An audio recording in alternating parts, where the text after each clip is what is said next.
Hi guys, what a boring day it is today. I have no one to talk with, nothing to do, nothing to play with. I feel so lonely. I have got an idea. Let's make a project. A dice game? Yes, this is it. Let's check out a new project, a dice game. Here it is. The dice game project I was talking about. Now, what exactly is this dice game? For example, I roll two dices and I have to get the same numbers on each of them.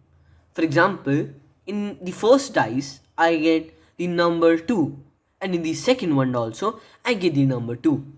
So I have won.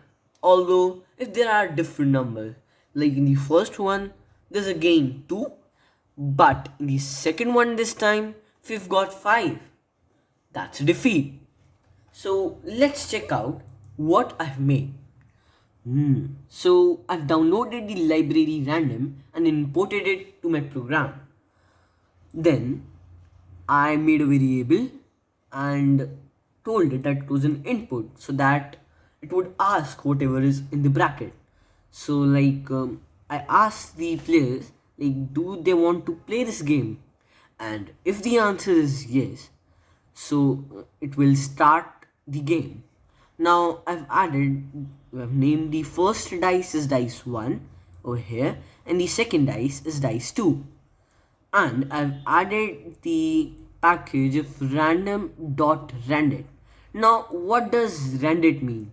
Earlier we have learned about the random, but what is the randit? Now, the rand stands for random, and N stands for the integer. Now, integer is the number.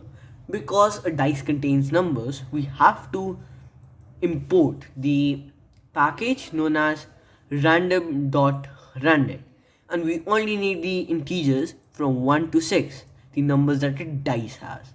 So for dice 1 and dice 2, we've installed the same package with the same numbers, and then we'll ask the player to roll, and this too would be an input. So ask input and the bracket, please roll. And so now, if the player asks us to stop,